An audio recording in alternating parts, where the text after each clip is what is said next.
thoughts, opinions, and general overall shade thrown on High at 9 News are those of the individual speakers and not those of High at 9 News, its audience, or its advertisers. The statements made do not constitute medical, legal, or financial advice, and for advice tailored to your specific situation, please consult with a licensed professional.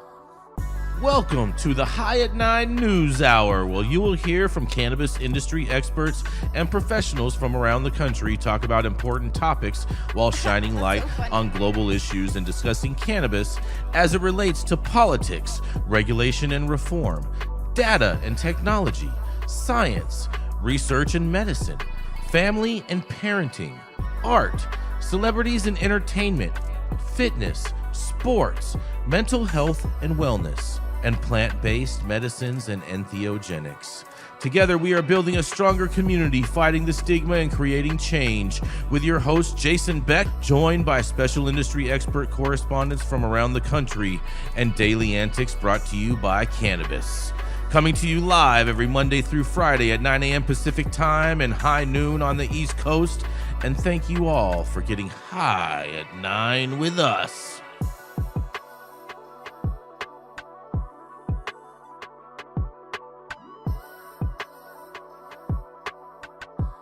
Why would they storm into a church? I think we're on, bro. Yeah, we're on. We are live. And good morning, everybody. It is Monday, January 19th, 2026. And today, today is it's National Imagination Day, you guys. Ooh, I like that. I got plenty of that. Always have. Yes. It's also National Popcorn Day today, you guys. Gary likes the popcorn. Also, the college football championship tonight here in Miami. I'm here for all the popcorn. You know what I'm saying? That I've been able to entertain myself. Sorry about your bills, by the way, Gary.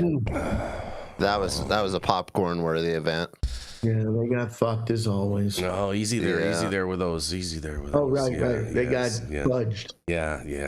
It's also, of course, it's also Monday. It's National Martin Luther King Jr.'s birthday day today. So happy birthday, Martin Luther King Jr. He's a psyop. Yeah. Oh, boy. Anyways. Michael cleaned up. Yeah. Thank you all for joining us and getting high at 9 with us. It's also high noon on the East Coast. And please remember to like, share, and subscribe to us on all social media platforms. And you can look up above and down below to see exactly where we live on the internet. And we are live every Monday through Friday on YouTube, Rumble, Twitch, X, Instagram, Facebook, Kick, as well as on our very own website at www.highat9news.com. So welcome to everyone joining us from any one of those platforms. And Gary, I feel, and maybe Michael, this story is for you too, but I feel like this is more Gary, but nonetheless, because there's been a flurry, and I'm not talking about a McFlurry, but there's been a flurry of cannabis M&A that followed the Trump cannabis rescheduling. And is this a sign of things to come? Because there was a flurry of these cannabis business transactions came to the heels of President Donald J. Trump's December 18th executive order, with many more to come once cannabis rescheduling is finalized. A flurry of acquisitions and mergers and other cannabis sector deals followed President Donald J. Trump's December 18th executive order instructing cannabis status under federal law to be downgraded. But while some observers agree that this historic step, and with it, the promise of other major reforms, appears to have been the determining factor pushing at least some of these deals across the finish line. Cannabis M&A stands to be transformed when marijuana rescheduling is finalized, and analysts contacted for this article told MJ Biz Daily in a quote. They said, "The signed deals we're seeing are deals that have been worked on for some time now, and the signing of the executive order was the catalyst to close these deals," said Avis Babulian, CEO of California-based cannabis consultancy Siva. Over the next couple of months, we're going to see deals closing where the signing of the executive order was the catalyst to start looking at deals. But in the meantime, companies are still constrained by limited access to capital, regulatory uncertainty, and a competitive market while attempting to position themselves for long-term growth. And that's why they wait for federal officials to complete moving cannabis to Schedule 1 from Schedule 1 to Schedule 3 of the Controlled Substances Act, a potentially revolutionary shift that has no definitive timeline. They say rescheduling will kick up the M&A activity, but the dynamics of how that's going to happen may mean it's going to take some time, added Frank Colombo, a managing director at the New York headquartered investment banking and data firm Viridian Capital Advisors. But the Trump cannabis rescheduling triggered and undid some cannabis deals. The first impact of Trump's cannabis rescheduling executive order was felt when the ink was still drying. That day, Curaleaf Holdings saw its ambitious $110 million expansion into Virginia unravel when it was outbid by a $20 million bid by a Boston-based hedge fund. And Mill Street's swooping in at the 11th hour is a likely direct result of Trump's executive order, but Babuyan said, adding that Curaleaf was likely to have closed on the deal and entered Virginia had Trump not signed that executive order. And in a quote, before that actual signing of that executive order, the writing on the wall was there, and a lot of companies started to position themselves as an acquirer or target, he said. The executive order brought a clear understanding of where things are headed, which is giving stakeholders confidence as much as stability as one can expect in a highly unstable market. But other transactions announced in the days and weeks after the executive order include Minneapolis, oh, that sounds like some fraud already, based marijuana multi-state operator Vireo Growth's purchase of Ease, the on-time Uber of weed, and announced on December 22nd. Oregon edibles maker Wild acquisition of competitor Gron announced on January 5th. Logistics firms Nabis acquisition of Humble Cannabis Solutions announced on January 6th. Great day, January 6th. And California edible and vape brand Thunderstorm's purchase of pre-roll brand Lime announced on January 12th. And key investment partners acquisition of Denver-based MSO Bell Rock Brands, whose portfolio includes Mary's Medicinals and Dixie Elixirs, announced on January 12th. Now, we've had those key investment guys over here on the show in the past. In the later case, former Curaleaf CEO Joe Bayern will be the CEO of the newly formed Brands. In a statement, key investment founding partner Jordan Euclid noted that cannabis rescheduling on the horizon and made the move the perfect deal at the perfect time. And some cannabis firms are not waiting for cannabis rescheduling because Wild's deal to buy Gron was in the works for months, despite a statement that M&A landscape attributed to limited access to capital, said Gron president Draper Bender. That's a great name, Draper Bender. Oh, man. And in a quote, he says, the hope is that as rescheduling progresses, there is renewed optimism that both equity and debt capital markets will begin to reopen for the sector, he said. With access to capital, these operators can pursue highly competitive compensatory acquisitions where near-term synergies across production, distribution, branding, and overhead can be realized within the first year. But as observers pointed out, some cannabis operators weren't waiting on rescheduling to start making moves. Vireo's October acquisition of Soise and PharmaCann continued a buying spree that began when it received $75 million in equity financing in December of 2024 to acquire 4 single-state operators, Deep Roots, Harvest in Nevada, The Flowery in Florida, Proper Brands in Missouri, and Wholesome Co. Cannabis in Utah. Vireo did not respond to a request for comment, but according to Colombo, the company is giving itself time to recalibrate its new purchases without the burden of heavy debt by acquiring struggling businesses at low valuations and paying with stock. But how Trump and the cannabis rescheduling could transform M&A forever, because as the 2026 progresses, the industry is watching activity in Washington with the hope that the finalized cannabis rescheduling will loosen up capital for more M&A activity and eventually a whole new class of deals. And they say most of the M&A of the past expanded on the infrastructure aspect of the industry, Babulian said. Moving forward, you're going to see less infrastructure deals and more projects where business and revenue models, IP, and existing infrastructure is brought together in meaningful ways. Oh, look at that. Gary, I know you love M&A. I can't wait to hear what you have to say about all these deals. And are they steals, or are people going to squeal? Well, if the past is any indication, it will be squeal. I joined Acreage in 2018 when they did their RTO and raised $360 million, and then proceeded to buy anything and everything with their overvalued stock, and then pissed away all the money. Yeah. And it was all based on the euphoria of it's coming. And it's funny how as much as things change, they all stay the same. Here we have a statement by the president who, frankly, will probably be out of office before the rescheduling occurs. If it occurs. Stop it. And yet we've got, like this article highlights a deal that went up $8 million solely because he makes that statement. So look, I hope it happens, but I don't see the kind of concrete evidence that the valuation of cannabis companies have materially improved because of the EO.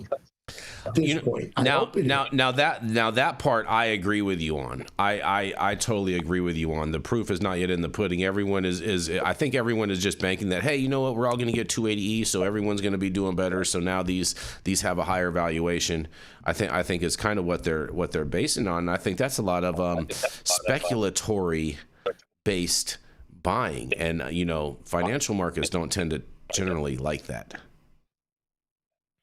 Agreed. I mean, it remains to be seen. And to be honest, 280E is not automatic. Exactly. There has to be action taken, which means that people can contest it. We do know that the people are going to be contesting this.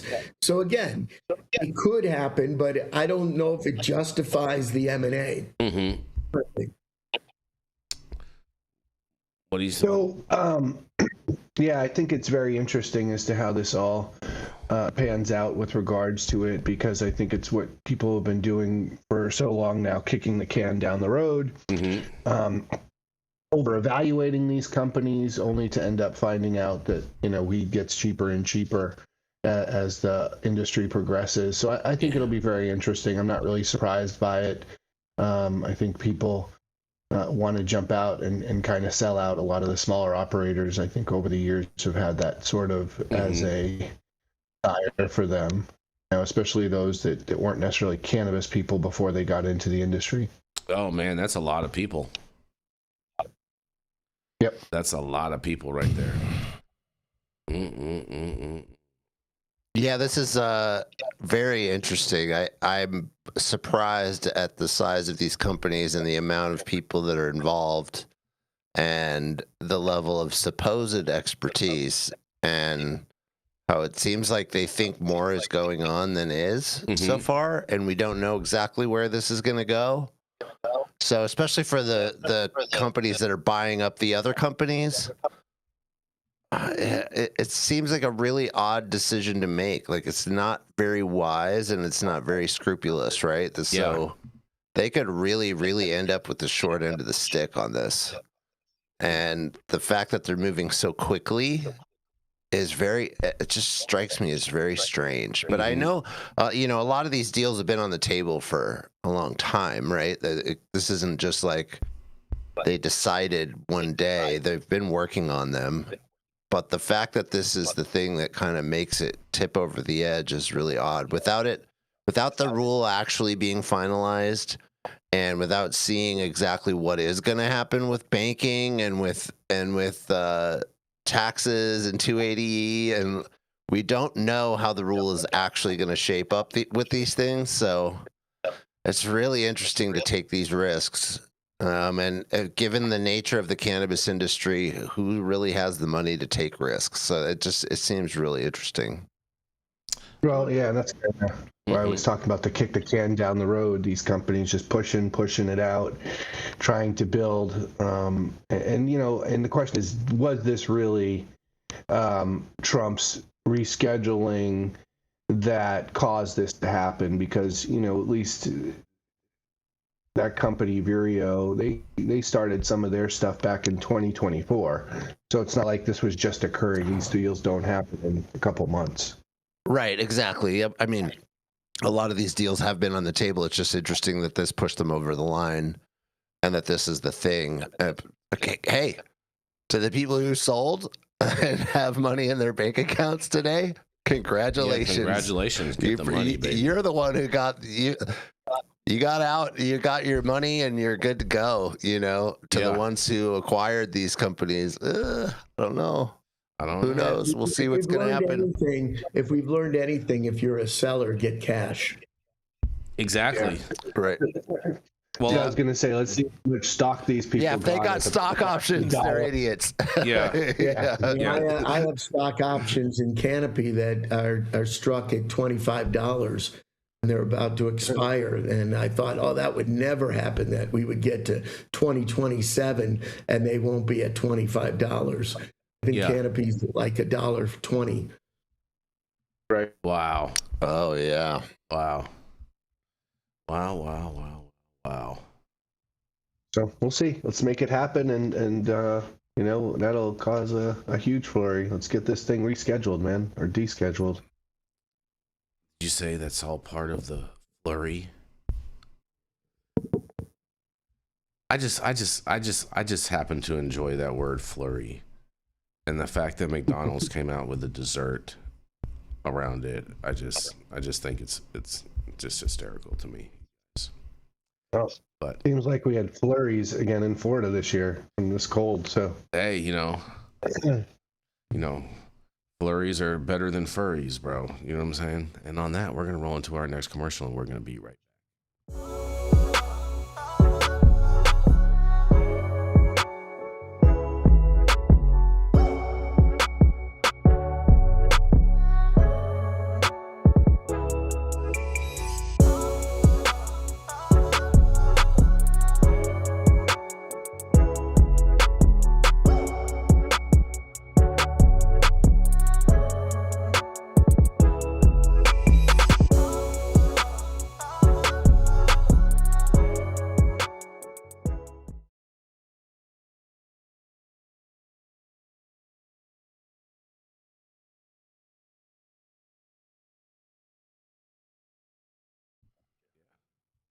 Oh, and we are back, you guys. And Gary is, a little sad today.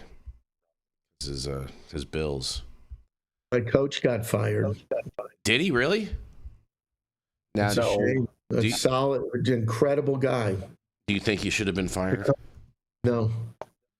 I think the Bills did so good. He fired Sean McDermott. Yeah. They did so good. What? That's crazy. Just so the only way to keep your job is to win and be a winner and not a loser. Stupid. Wow. Just saying. Not when you lose on a ref's decision, that's crazy. Yeah. I mean, I've seen it happen plenty of times. Yeah, that's not the first time that type of things has happened. Definitely not. But you know who else is a big loser today? That's right, you guys. Iced tea.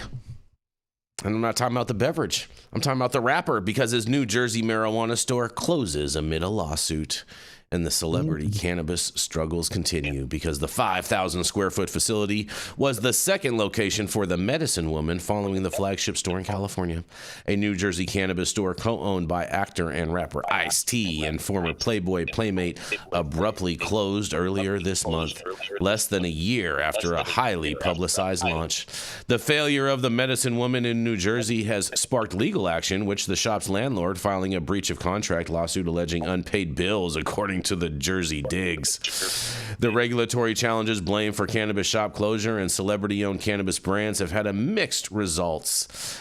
Hashatoria, a Newark marijuana store co-owned by Wu-Tang Clan rapper Raekwon, was also closed, according to the Bergen Record. And Ice-T's foray into cannabis retail may have been a poor fit, with the then 67-year-old telling Forbes last year that he doesn't use cannabis. In a statement to New Jersey Advanced Media, the medicine woman attributed its closure to regulatory challenges in New Jersey, where sales were on pace to eclipse $1.3 billion with a B dollars in 2025 after surging growth in both retailers and sales. In a quote, "Despite significant investment, compliance, and readiness to launch, the lack of local oversight and regulatory infrastructure undermined our ability to grow and sustain operations," the statement read. The medicine woman's April 2025 grand opening was attended by Ice-T and his wife Coco, and Trench from Naughty by Nature and actor Taylor Kinney, known for his role on Chicago Fire, was also an investor, according to the reports. The 5,000 square foot facility was the second location for the medicine woman, following a flagship store in Bellflower, California, that's still operational.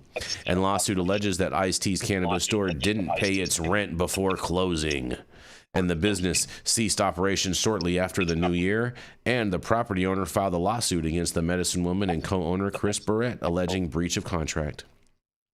Ice-T, whose given name is Tracy Morrow, is not named as the defendant in the case, and the lawsuit claims that the medicine woman signed a 10-year lease in June of 2024, but defaulted on rent payments starting in December of 2025.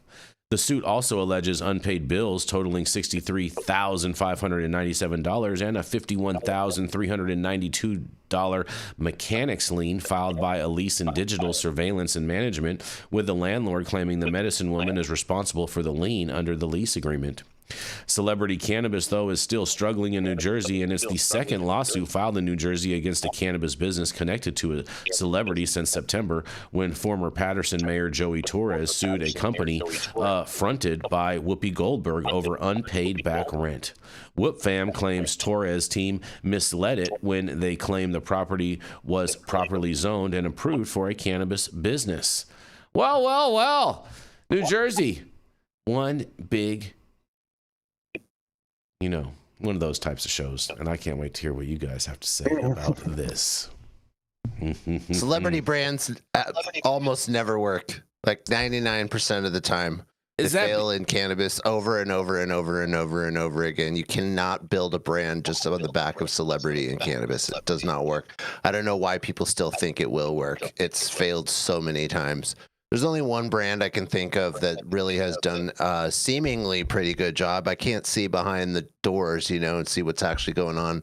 But Al Harrington's Viola seems to do pretty good. They actually seem to have a good business model and run the business really well. They've expanded to many states and seem to keep everything rocking and rolling and have a good foundation for why they do what they do. Maybe you have to be an NBA player. The key to building a brand. Maybe you have to be an NBA player in order to have a cannabis brand, because I would also double back on that and say that the Gary Payton brand has done fairly well overall as well. And I think those are the only two that I can think of that have done well.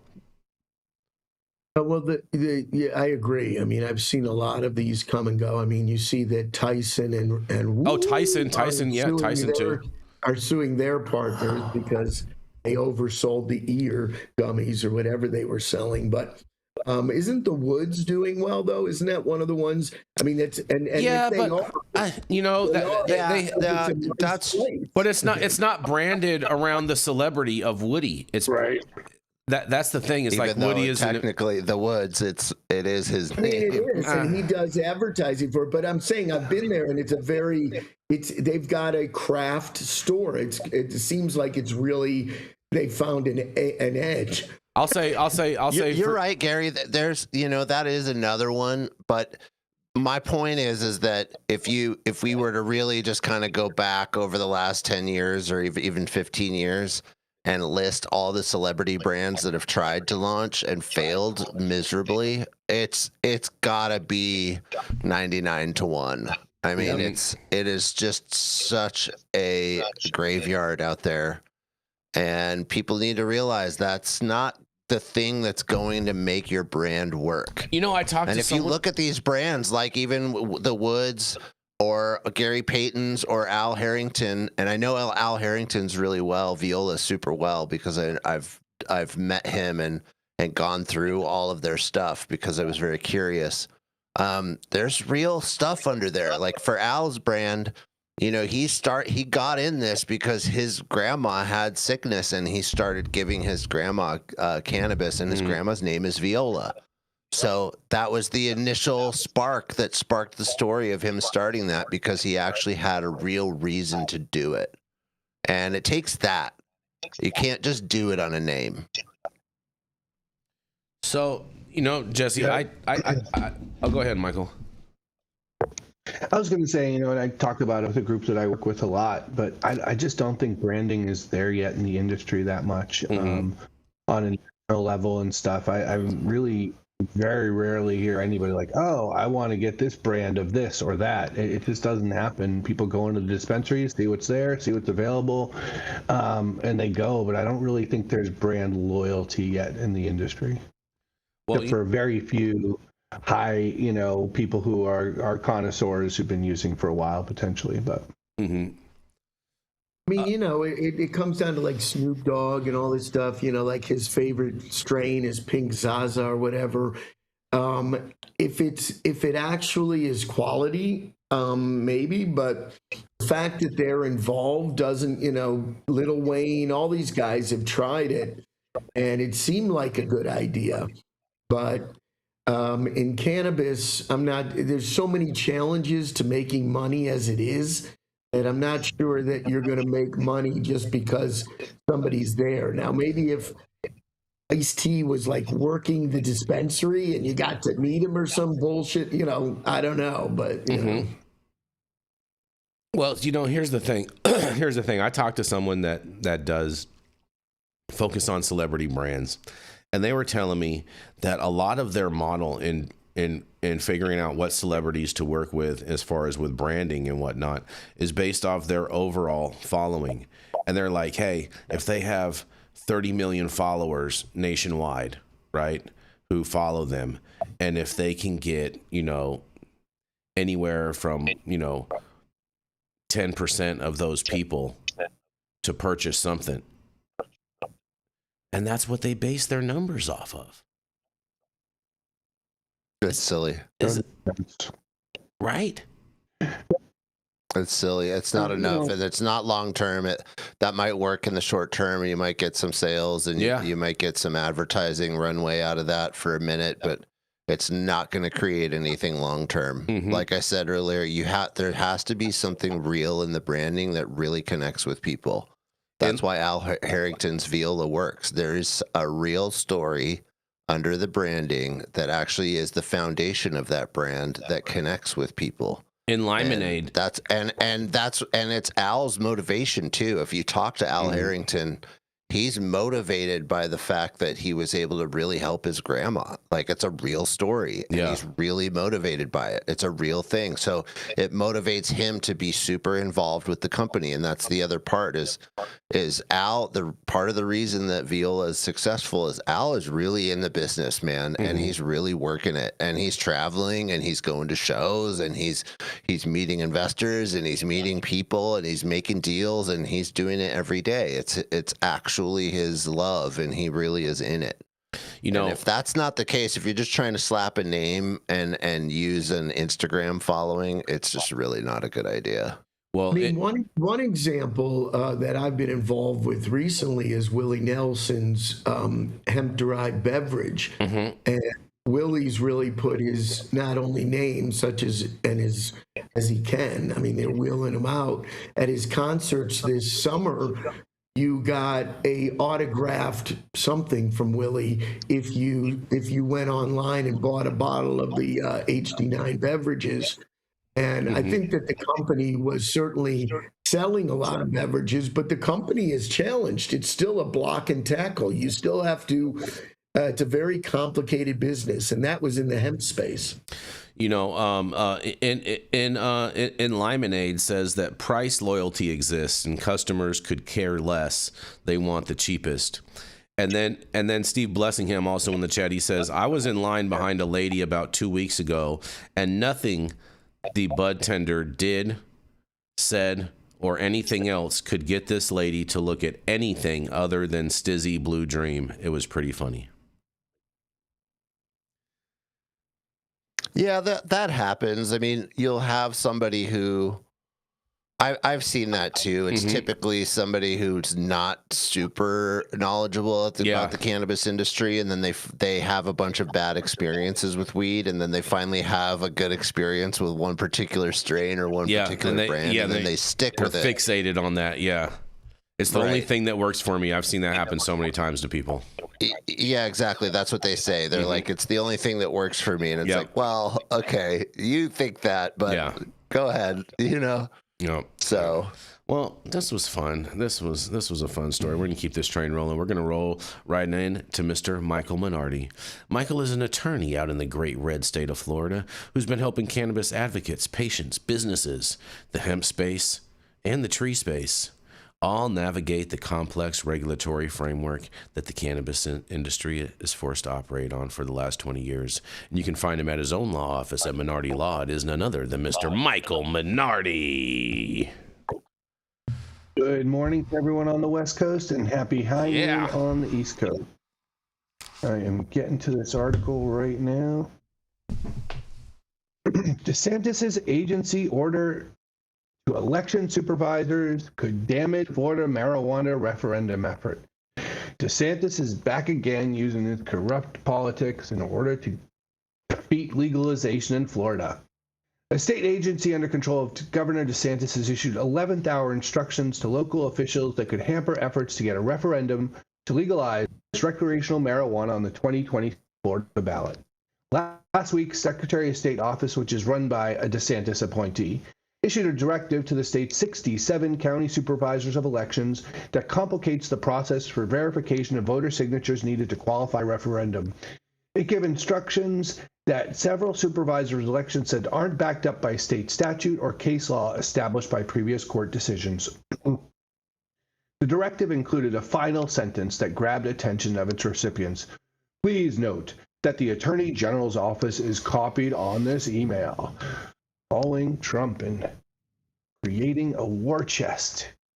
The instructions to the supervisors who were elected by voters in each county to run elections came from Maria Matthews, director of the State Division of Elections, which is unit of the Secretary of State. The email containing the instructions was obtained through public records request to 2 supervisors' offices. The latest change in policy comes at a critical time just weeks before the deadline for sponsors of the proposed amendment to have the sufficient 880,000 verified signatures to get on the ballot in November. DeSantis does not want recreational legalized in Florida. He was the most prominent opponent of a similar 2024 referendum which failed. The fate of the referendum effort is unclear. Despite Smart and Safe saying last week more than 1 million voters had signed petitions, instructions from the Division of Elections can make a difference. 42,000 petitions signed by inactive voters and nearly 20,000 petitions collected by out-of-staters already are being removed per its earlier efforts. If it does get on the ballot, it then has to be approved by 60% of the voters. The amendment would legalize recreational marijuana for people 21 and older if it's purchased from a dispensary. A similar referendum in 2024 got majority support, 55.9% yes, 44.1% no, but failed because it didn't reach 60% threshold for passage. The most prominent Florida voter, President Donald Trump, said at the time he would vote yes. Same day. The Republican-controlled legislature and DeSantis last year made a number of changes to put additional restrictions on the ballot initiative process. As of October 1, state law now requires supervisors of elections to send a letter to each person who signed on a referendum petition is verified. The mailing must include a pre-addressed postage-paid form that a voter can use to alert the DeSantis-controlled Office of Election Crimes and Security in Tallahassee if they believe their signature was obtained fraudulently. In her January 8th email, Matthews cited the state law and cited that part of the new law that requires them to send notice that specifies that voters shall, as soon as practical, notify the voter. Matthews added something that isn't in the law, that the phrase as soon as practical means on the same day you verified the signature as well. Some potential voters who signed petitions said they are confused after receiving mailers back from the supervisor elections office. Lake Mary resident Bill Culpepper, a registered Republican, said he and his wife received the mailer from the Seminole Supervisor Election Office after signing a petition on the use of recreational marijuana. I thought, so odd. Neither of us have ever received such a notice concerning a petition we've signed. This seems to be an attempt to confuse voters and affect the result of the petition drive. Seminole Supervisor Elections Amy Pennock said the new legislation requires her office to send out mailers to notify voters that their petition has been accepted and gives them the opportunity to notify the state's Office of Election Crimes and Security if their signature was misrepresented. As of Thursday, her office had processed a total of 44,396 petitions since January 1st, 2025. Since October 1st, just 22 residents have returned to OECS. Every voter concern matters, she sent an email to the Sentinel, and this process ensures transparency and accountability. In Orange County, Blake Summerlin, a spokesman for the supervisor election, says they have also received questions from puzzle residents. This is state mandated, he said. There's been a little feedback from folks. It's something new, and they don't know what it's about. Several supervisor elections, they are striving to follow law, but there is nothing in the law that suggests as soon as practical means what Matthews said it means. Alan Hayes, Lake County supervisor election, a former Republican state senator and state representative, said he had changed the procedures in his office, but that only goes so far. But he replied to Matthews' email by asking her to please guide me to the source of definition of the term as soon as practical, meaning the same day we verify the validity of the signature. I have never known it to mean the same day. He continued, I've been and shall continue to strive to comply with the laws and rules, changing so frequently as is being done in this marijuana issue, making it difficult for me to know if I'm complying or not. Hayes said his email was acknowledged, but his questions were unanswered. A spokesman for the Secretary of State's office didn't respond to questions about why they want to continue to destroy democracy in the state of Florida, timing, mailings of petition signatures, and when and if it should be followed. Among the unanswered questions was why supervisors were emailed instructions to them that they were copying the Attorney General's office. AG James Otheimer was appointed Attorney General by DeSantis last year after saying, as the governor, chief of staff, and campaign manager for DeSantis' unsuccessful candidacy for 2024 Republican presidential nomination. While he was DeSantis' top aide, he was a central player in the effort that ended up to defeat the 2024 marijuana referendum and steal millions of dollars without the public's notice. I added some of these things. In his current office, official role as AG, Otheimer has urged the Florida Supreme Court to not allow the 2026 marijuana referendum on the ballot. A spokesman for the Secretary of State's office said it is working to combat fraud through the Office of Election Crimes and Security. In the last 3 months, ESCS has received more than 1,700 complaints from voters reporting their signatures have been forged or misrepresented on the petitions. I find that extremely hard to believe, and the Division of Elections throughout the state are getting barely any of those complaints. Our legislature screwed up this system year after year by putting in additional roadblocks when they should put it in the control of the people collecting the signatures to do the validity and not have to accept and pay for signatures that they know are clearly fraud. And that's not what's happening. DeSantis continues to fight against legalization and sensible marijuana policy in the state. He's causing the supervisor elections to spend significant money and resources on these issues without any justification, in all an effort to destroy something that President Trump and the Congress realizes doesn't belong as a Schedule E substance and criminalized anymore. So, this is one of the things that I implore and think DeSantis is incredibly wrong about. And we know that, over 50% of the Republicans in the state also think that this should be legalized. But just another disgusting tactic by our legislature to stomp out the weed. These guys think they're gardeners? They're legislators. I don't know what they think they are. Man. They something they don't like is democracy. I know that. Who benefits from this, Michael? Honestly, I don't even know at this point, except DeSantis's position, as it always has been, this is not going to happen on my watch. So I think it's just his political framing of it. So it's his ego. for some future election. I don't even know, because I don't really see this guy having much of a career continuing on. Because his base in Florida supports medical cannabis, correct? When you look at the extreme religious right and the much more conservative Republicans, there's probably about 45% of them from most polls that say that they're still with him against legalization. But I think the majority is definitely. But I feel like I smell a Mitch McConnell over here brewing in Florida. You know what I'm saying, Michael? I smell some type of payoff. Yep. From someone somewhere for him to be digging his cowboy boots this hard in the ground. I don't really know, because then he would have got payouts to be able to defeat it last time. Instead of stealing money from the Medicare lawsuit, he got in bed with the hemp companies, and now it's happening to the hemp companies. He literally, publicly got in bed with him, and then the documents that came out after it showed that, he was going to help them out, and then he vetoed their bill. So it's really curious as to what he's going to be doing this year with the hemp companies, especially in light of the federal change. And I think our legislature's clearly going to be pushing again, and we'll have this legal battle and a bunch of cases I'm working on, whether or not THCA should be included in that Delta 9 formulation. Ooh, now that is where the rubber is going to meet the road right there, Michael, is all in that whole discussion right there. That's yeah. And it becomes whether or not he's going to try to mobilize the hemp companies. Yep. To go against legalization again this year. Mm-hmm. And it's going to be a very interesting tactic. And I got to say, the more law enforcement and people that are pushing on hemp companies right now, the more likely they are all blaming Still Trulieve and the MMTCs for pushing these laws in the state of Florida.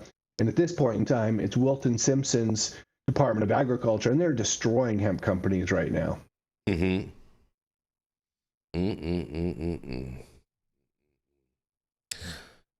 Any final thoughts on this, Gary? I know you like to hang out in Florida. Well, I think I mentioned last week. I ran into a friend of mine who is one of the major administrators of the voting in South Florida, mm-hmm. and she was telling me how the governor's been putting a finger on their process to try to beat these petitions, and it's just. Unfortunately, this is Tallahassee. This is Florida politics. I've seen it since I've been here for 5 years. I've seen it with regard to the Pigford licenses. Yep. And the governor gets what he wants. And I think it will be interesting if he tries to solicit the hemp folks again, because I do anticipate a hemp bill that would put a lot of the smoke shops out of business. And if he vetoes it again solely to defeat this in November, what is he offering them? But it's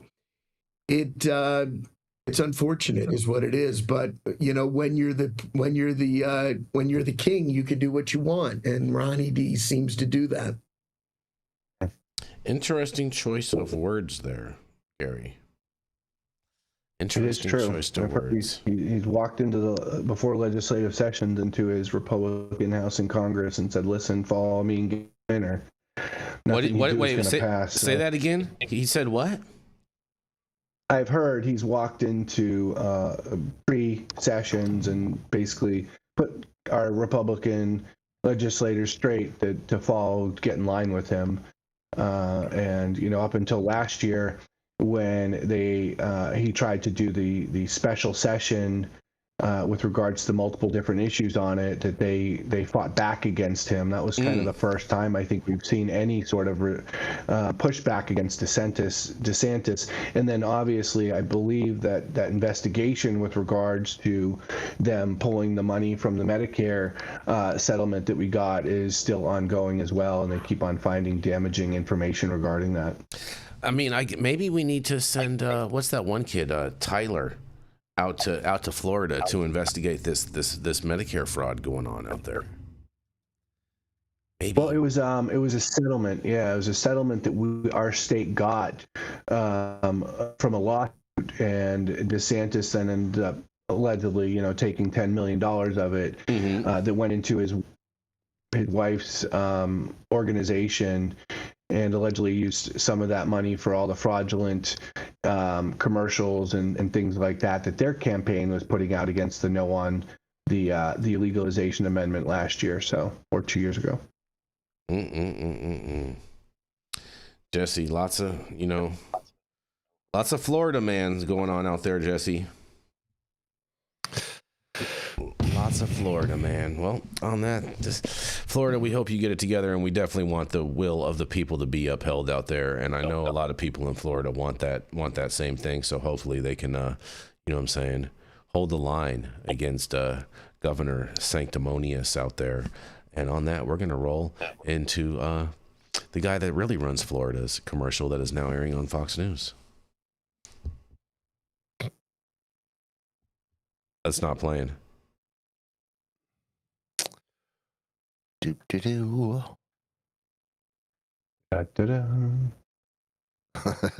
Well, Hold on. Is it still not playing? No. He just restarted the stream deck. Hold on. Let's see.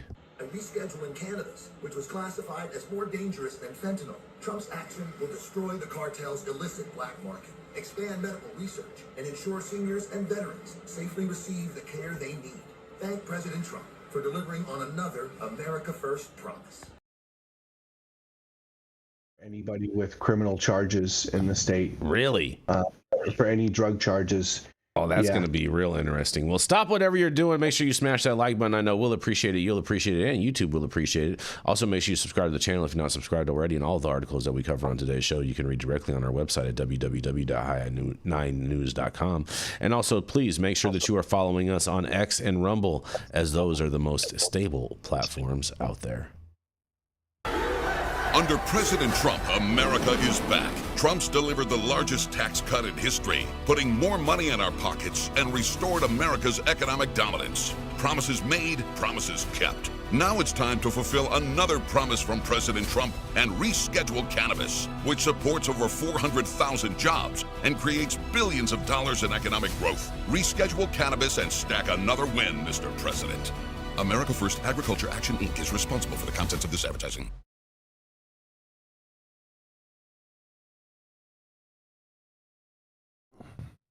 There we go. And we are back. And we are going to roll right into the commissioner himself, Mr. Gary Kaminsky. Gary is a regulatory compliance attorney with over 39 years of experience working in highly regulated industries. And for the past 10 years, Gary has focused his practice on the cannabis and hemp space, advising public, multi-state operators, hemp beverage manufacturers, and other participants in the cannabis supply chain. Prior to that, Gary was an SEC enforcement attorney, in-house counsel for proprietary trading firms, a broker-dealers, and a principal at several hedge funds. And Gary's expertise is in developing, implementing, and maintaining regulatory expertise, risk management, maintaining regulatory enterprise risk management systems to mitigate lapses that can cause disruption to clients' businesses. It is none other than the commissioner himself, Mr. Gary Kaminsky. Good day from the beautiful state of Florida. We love Florida. And this is an interesting article because this is one of the biggest challenges in our industry. The headline reads, "Scientists figured out a standard measure for cannabis use." A new study led by researchers from the University of Bath in the UK suggests a standard unit for measuring cannabis potency, similar to how we quantify alcohol consumption with standard drinks, could help people manage their intake and identify those at risk of cannabis use disorder. As more countries introduce laws allowing for medicinal and recreational cannabis use, such standard measures could help inform public health strategies around harm reduction. As cannabis becomes increasingly available in legal markets around the world, it is more important than ever to help consumers make informed choices about their use, says senior author Tom Freeman, director of the Addiction and Mental Health Group at the University of Bath. While some people limit their enjoyment to a leisurely toke once in a while, others can develop cannabis use disorder, which leads to dependence, poor mental health, tolerance, risky behaviors, impaired brain function, and problems maintaining relationships and finances. As it stands, it's difficult for cannabis users and clinicians alike to quantify cannabis use, since the product has been illegal and its product unregulated for so long, and in most parts of the world it still is. We know frequency and quantity of use can predict risk of cannabis disorder, but this doesn't account for the potency of the active ingredients. Cannabis potency, percentage of THC, has been increasing for several decades, and the use of high-potency cannabis is associated with an increased risk of negative outcomes, including CUD and adverse mental health, the researcher writes in the published paper.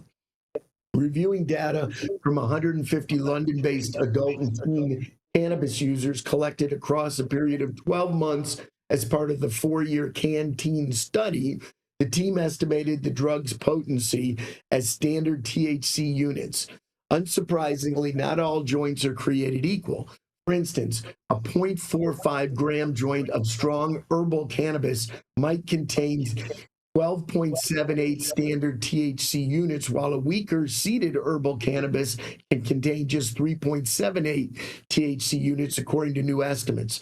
Earlier studies have made similar attempts to quantify cannabis use beyond weight and frequency duration of use. The study goes a step further, expanding on the team's previous analysis and finding that measuring usage in standard THC units can effectively evaluate people's risk of developing cannabis use disorder. The study's authors found that to reduce the risk of developing cannabis use disorders, adults should not exceed 8 THC units per week. 70% of the adults who exceeded this limit in the CanTeen study reported cannabis use disorder. The ultimate goal of our new guidelines is to reduce harm, explains the lead author, Rachel Lees-Thorne, a psychology researcher from the University of Bath. The only true safe level of cannabis use is no use. However, for those who don't want to stop or are unable to do, we still want to make it easier for them to lower their risk of harm. For instance, a person might opt to use lower THC products or reduce the quantity of cannabis they use. Public researchers have welcomed the findings, saying a standardized measure of THC consumption could be a useful tool that would empower patients to moderate their intake and aid research. Psychiatrist Marta D. Forti of King's College London notes, however, that cannabis, unlike alcohol, does not contain only one active ingredient, but over 144 cannabinoids. Nevertheless, THC units are undoubtedly a very important and much needed start, she says. The research is published in Addiction, which I guess is the name of a publication. The thing I find interesting of this is that one of the challenges we've had in the cannabis industry is identifying what level of cannabis and or THC in your blood or in your system takes you to a level of being impaired. And that's one of the challenges on DUI analyses, and we've yet to find anything, I think, that could carry the weight in that, because cannabis stays in your blood for long after the time that you are feeling effects of it. So to test you as to whether you are quote unquote impaired is a challenge. Now, what they're saying here is, in this article, I don't know what they mean by THC units, and they're actually talking about it for something different. They're calling it cannabis use disorder, which even that is a bunch of words that don't necessarily have significant meaning, dependence, poor mental health, tolerance, risky behaviors. I don't even know what that means.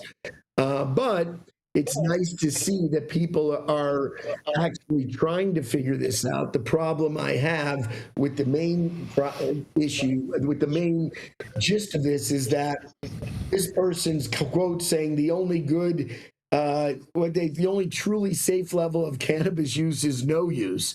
So you've got somebody who's skewed, who's running this test, who doesn't think you should even do cannabis. So I'm not sure how useful it is. But in any event, I think we will continue to try to find a way to measure cannabis in your system. But we all know, those of us who have used cannabis, that even the same cannabis at different times can have a different effect on you, depending on what you've eaten, what you've drank, how you feel, etc.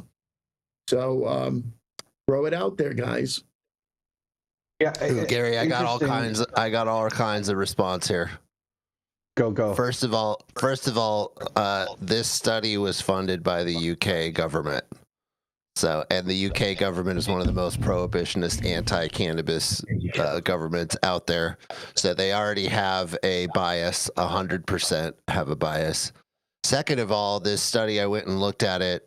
It's an observational study. It's not a double-blind placebo study. So they weren't actually testing anything. They were just asking people for what they thought that they were going through. And so they have a bias to look for CUD and to even believe in it in the first place. And then they're just trying to use this to skew things towards their desired finding, because the UK just absolutely hates cannabis. At least the government does. So yeah, this study is not really that great. It doesn't really have any legs to stand on. It's an observational study, meaning it's just made to create propaganda. Yeah, I feel like that, because how are they going to measure this when there's so many different variables constantly? Not to mention people's tolerance levels variant. Like this is just that they're creating some standardized dose. I mean, this is just sounds like total BS to me. Yeah, I think we can probably all concur on that. Total BS. Yeah, this is so I took a substance controlled person class in undergrad and college. It was a graduate level course. It was taught by a clinical, psychologist at the time, and his position was cannabis causes amotivational syndrome, right? And it's like, what is amotivational syndrome? He's like, basically, if you don't want to do something, you're probably not going to do it. But if you still want to do it, it's not going to stop you from doing it. It's literally what he said. Whether or not that's still a definitional, it was a fun class in college. It was I'm not mad at that. But, no, and it makes sense. It right? helps bring clarity. It shows you what you want to do and what you don't want to do. 100%. Yeah. Exactly. It makes you live your highest expectations, or excitement. Oh, I see what you did there, Michael. That was good. Not deal with the bullshit stuff, right? Your highest expectations. I see it. Highest excitement is what it is, right? Do exactly what you want when you want to do it, as opposed to the stress of the world saying you have to do this at this time, you have to do that, and I'm subject to that a lot. I pretty much, I make myself relax. I'm working 24/7 or doing something, and and people think that's wrong, I guess, or the opposite. Not doing anything because you want to smoke a joint and relax for a while is wrong. And it's just ridiculous. This cannabis stuff is just absolutely absurd. The gateway crap, this crap of these cannabis use disorder, and I say it, and I've said it before. If you get lazy because you smoke cannabis and don't do something, it's your own choice. Everyone has their own motivation. Yep. Anybody can smoke a joint and go to work or go to school or do whatever they want, and still accomplish things, and they just use it as a crutch because they don't actually want to do those things. So they say, well, it's because of this. IMO. Fair enough. As opposed to the UK, where if any of you have gone there and done business, all they do is drink all day and get face drunk at night. And of course, that's okay. And go out and drive and do whatever you got to do, because that's an adult decision. But when it comes to cannabis, somehow it's not an adult decision. And even though the observational evidence proves that people are mellower when they get high, they don't get in fights, and they don't do heavy drugs, and they drink less. That doesn't seem to move anybody's meter.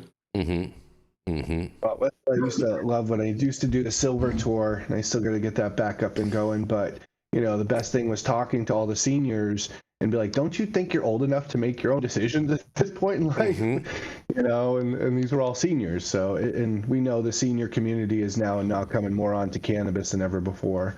And hopefully that trend continues. You know what? Speaking of the Silver Tour, Michael, you know, I was unpacking stuff all weekend. I had like 3 pods arrived, and guess what we found in one of our tubs? You got Bobby Tuna stuff? Bobby Tuna signed DVD of his movie.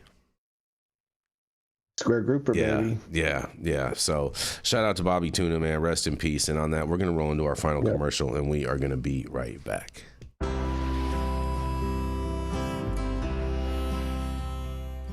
Oh man, your knees still bothering you, man? Yeah, I left one, you know? But I'll tell you what, I've been using this new CBD cream, and it works like a miracle. CBDs? I done heard about them CBDs. I was out there on them Twitters the other day, and I heard they get you high as a kite. Well, not this stuff. This stuff is tested. Every batch, all the way through, pharmaceutical grade, and in a GMP certified facility. So you know you're not going to have to worry about flying high. GMP certified? I might have to try some of this out.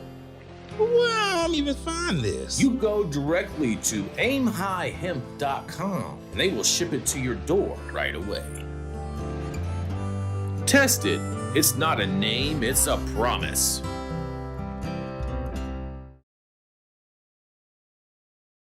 Man. And we are back, and we are going to roll right into Mr. Jesse Barney. He's the founder of Barney Design Co. that can help take your brand to the highest plateaus. But only if your brand is a quality brand, deemed in the eyes of Jesse Barney. It is none other, because you're not going to find any vape carts getting branded by Jesse Barney. It is none other than Barney Design Co. himself, Mr. Jesse Barney. Not unless you have a lot of money.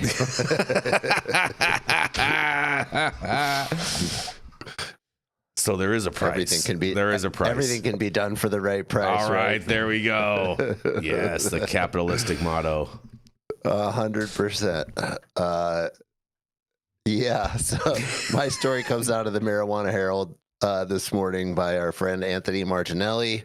And the headline is, Utah bill would remove criminal penalties for first-time marijuana possession of up to 14 grams, reduced penalties for subsequent offenses.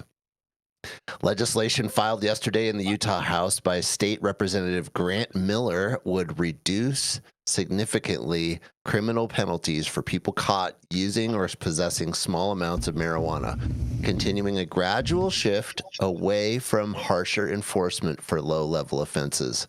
House Bill 253 would lower penalties for the use or possession of 14 grams or less of marijuana, restructuring how those cases are handled under state law. Under the proposal, a first offense involving that amount would be treated as an infraction rather than a misdemeanor, limiting the consequences to a fine. As written, a second offense for 14 grams or less would be classified as a Class C misdemeanor, which wouldn't result in jail time, but could result in having a criminal record. Third offenses would be Class B misdemeanor and a Class A misdemeanor for fourth offenses. Under current law, a third and fourth offense is a felony. Notably, the legislation ties into Utah's clean slate framework by clarifying how certain marijuana possession convictions qualify for automatic expungement after a specified waiting period. This means individuals with minor marijuana-related records could more easily have those cases cleared, provided they meet existing eligibility requirements and do not have disqualifying offenses. The proposal does not change Utah's existing prohibitions on marijuana sales or broader possession limits, nor does it legalize adult use marijuana. Instead, it focuses narrowly on reducing the long-term consequences of minor possession offenses, especially first-time offenses. House Bill 253 is scheduled to take effect on May 6, 2026, if approved by the legislature and signed into law. Hey, these kinds of decriminalization efforts that keep people out of jail for small amounts of anything, really, especially cannabis, is a good thing. It's a step in the right direction. It's clearly not the best thing. Full decriminalization and allowing people to just possess cannabis and move around freely, no matter the amount, would be best. But most people don't travel around with 14 grams or more on them. Very few people do. So, and especially Speak for in Utah, yourself. Speak for yourself. I said most people, Oh, okay. Jason. All right. I didn't say everyone. So this is a step in the right direction for most people. There will be a few people, if you're a patient who has cancer or something, you probably keep a lot more cannabis on you than 14 grams. So that would still be a problem and things like that. But it's still a step in the right direction. So good job, Utah. I'll toss it over to everybody else and see what they say. I'm with you on this, Jesse. I do think that this is good news overall. I do agree with that. I do think it's good news. It's a step in the right direction. It's, it'll free up law enforcement to focus on a lot of other things, as opposed to, I had an eighth in my pocket. I had a quarter ounce in my pocket, and just, it's kind of like fishing, right? You know what I'm saying? It's kind of like fishing. It's like, unless it hits a certain marker, you have to just throw it back into the pond for it to grow a little bigger. I'm not mad at that. I mean, I think in general it gives cops better things to do, right? You're not worried about somebody who's got a quarter ounce in their pocket. Yeah. But this is right, and if so, you write them a quick ticket for being stupid and you move on. But here's the thing. It's not a big deal. Here's the thing, bro. Here's the thing is that I'm not sure that if policies like this, I'm gonna play a little bit of devil's advocate, actually stop law enforcement or from still searching this. And not, because if you have like some stanky, you know what I'm saying, in the car, and maybe you just have an eighth of it, you know what I mean, and the law enforcement pulls you over, and they're like, oh, you know what, they're still going to search your car because they're going to think you have a lot of it in there because of how good it smells. You know what I mean? They're going to think you have like a pound in there. You know what I mean? Unlikely in Utah, but yeah. I'm just saying, Well, you're driving from California. Hey, I mean, most people are. Yeah. I'm just saying. I could see it totally happening. I could see this being a reality. That still a lot of people, just because what they're not eliminating is the smell of cannabis as probable cause as a thing to search, and that's I think what we really ultimately want to see, like, because they're still going to go through the whole motions of searching the people, getting the drug dogs out, They're not going to find anything other than 14 grams, and they're going to be like, you got to go, thanks, great, whatever. But still, all those law enforcement man hours right there were just totally wasted on nothing. Well, I think that we see in states where that kind of thing happens. I mean, I remember in Montana, even when it was medical, right? And cops just stopped messing with weed overall. They just stopped even caring about it because it became such a waste of time to find out, oh, you've got a medical card, or, oh, you don't really have that much. It just became something that was such a non-issue. And that's the direction that this goes. If the cop knows that most people have just a little bit of weed on them, and most people are, you're gonna spend all this time and then just write a small ticket for an infraction for the first time, it becomes not worth their time. And they're actually doing that math, right? That's what's good, is the officer themselves is saying, this is not worth it to try to.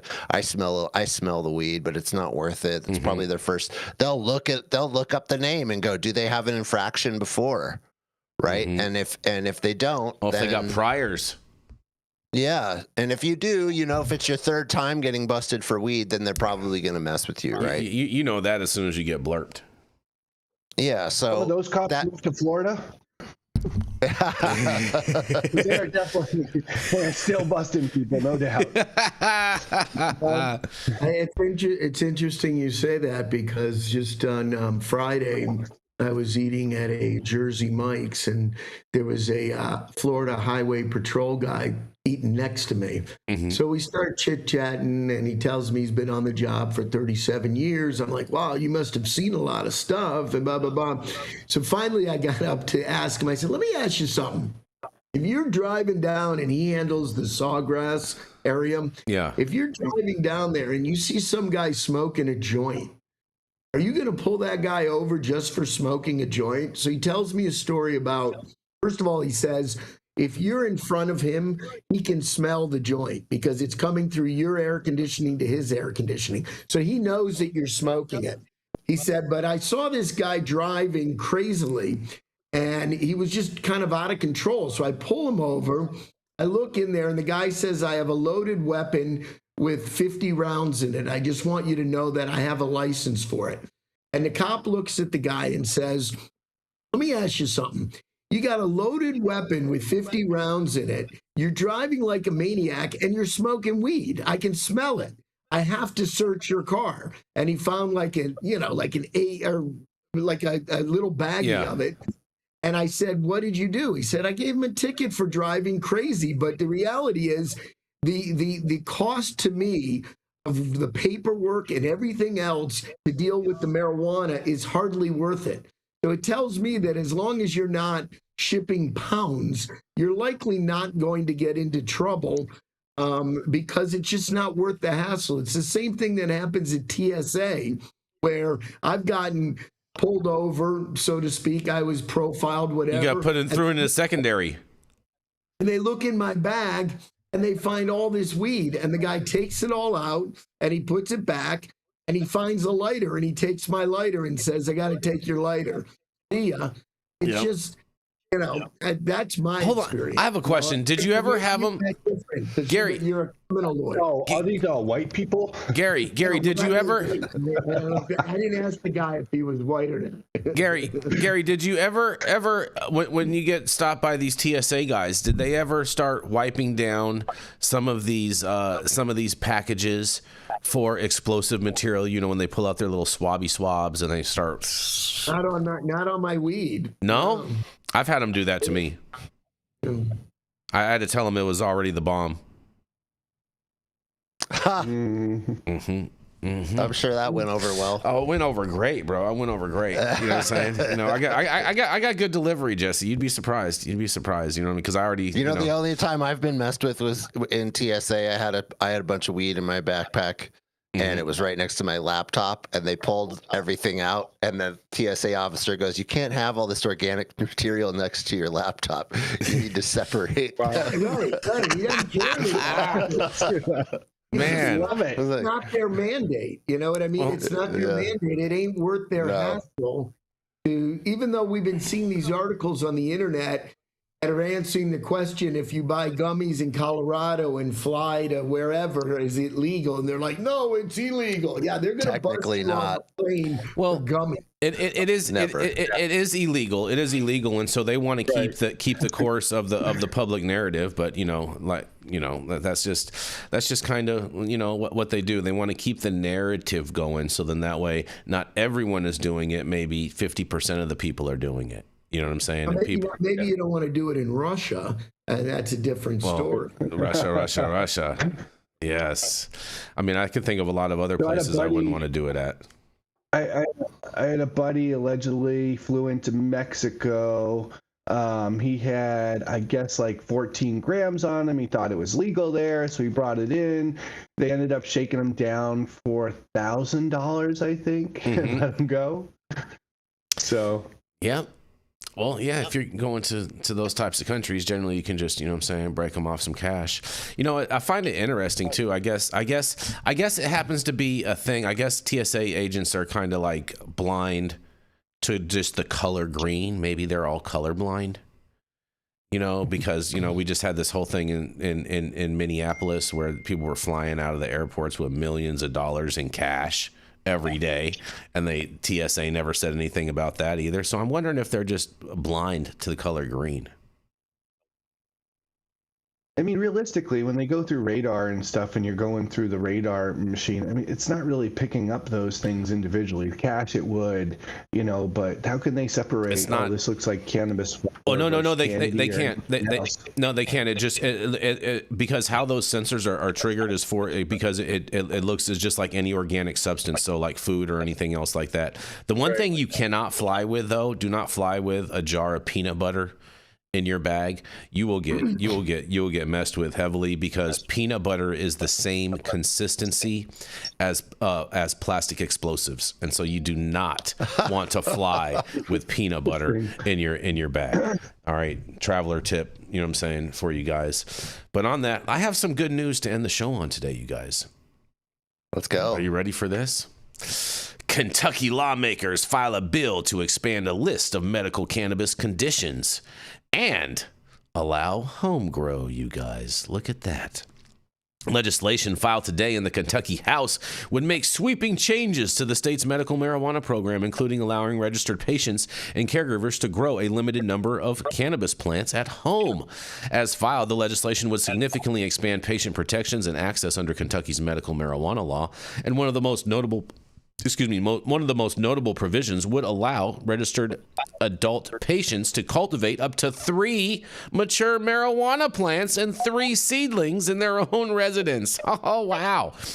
Registered caregivers would be allowed to grow the same amount per patient, and subject to certain limitations, and plants would be required to be kept in an enclosed, locked indoor space or private property. The proposal also expands and clarifies qualifying medical conditions explicitly, covering all forms of cancer, regardless of stage, as well as conditions such as severe arthritis, neuropathies, sickle cell disease, and Parkinson's disease. And it further strengthens legal protections for patients and caregivers, including limits on arrest, prosecution, search, and seizure when individuals are acting in compliance with the medical marijuana program. In addition, the bill would prohibit the smell of uncombusted marijuana from being used as evidence of smoking, and would prevent registry card possession from being treated as a probable cause for searches. It also preserves existing restrictions around impaired driving, public consumption, and sales outside the regulated system. If approved, the measure would mark one of the most substantial expansions of Kentucky's medical marijuana framework since the program was enacted, shifting the state closer to models already in place in several neighboring states, you guys. Well, look at this. I think this is fantastic news. But how are they going to train their law enforcement agents to distinguish between the smell of smoked marijuana versus fresh marijuana? I truly wonder about that. I can't wait to hear what you guys have to say about this. Just follow Illinois. They've done a great job at it. Oh, stop it. Stop it, Jesse. I was going to say, at least they'll be training their officers, maybe. I've deposed a ton of officers. They can't do that. They won't pass their drug test if they're around all that smoked marijuana. How can they do that? They're not going to pass their drug tests. Yeah. I don't think it's really that difficult, really, to differentiate fresh versus smoked. Michael, it's not difficult for you, maybe, and it might not be difficult for people who know weed, but not for well. the trained nose. For normal cops, they cannot tell the difference. You know, have you followed the Illinois debacle over that? It's been so good. It's a whole thing in Illinois, dude. They have proven that the challenge of training cops to tell the difference is nearly impossible. Mm-hmm. That's awesome. I love to hear that. I'm gonna have to look that up. Yeah. Oh man, we can put you in touch with someone that can break it all down for you too, Michael. You will. The love Cole this. memo. Yeah. Please. Yeah, the Cole memo. Yeah, shout out to Cole. Sure. Cole with the Cole memo. Much love. Yeah. Gary, what do you think about this? Gary, does it make you want to go to Kentucky anytime soon? Well, I mean, I thought you were going to give us news that Mitch McConnell was in hospice, and that might be that might be a development that would be of interest. But short of that, no, it doesn't make me want to go to Kentucky. He's actually going into a CBD treatment home. Yeah, right. Yeah. You know, some people do think he is in hospice, and everything that we see online is actually just AI, Mitch. He's just Delta 8 out, 'cause he's the godfather of Delta 8. I mean, in all fairness, there was a longstanding joke that I know from a number of senators, and Senator Orrin Hatch was the one that always used to tell this joke from Utah. He used to always be like, in the Senate, every Wednesday is someone's hip replacement day. But yeah, Jason, on the story, this is good. I mean, if you're expanding the qualifications for medical cannabis and expanding home grow, I think it's great. Again, it's a step in the right direction. It's a step in the right direction. Not perfect.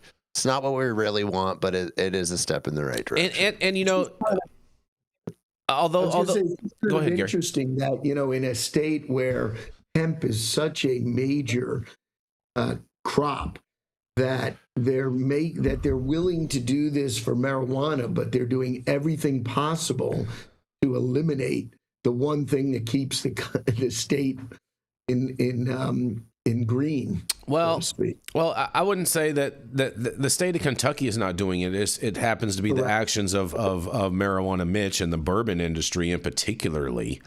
So I don't think you can say that Kentucky itself is the culprit of that. It's one gentleman's policy and his band of brigades in the Senate and whatnot. But I think that whole thing is going to get pushed back. I think it's going to end up being a 2028 issue overall, or there's going to be a new rendition of the Farm Bill that is going to fix it all before any of that, and then they're all going to just be stuck with it.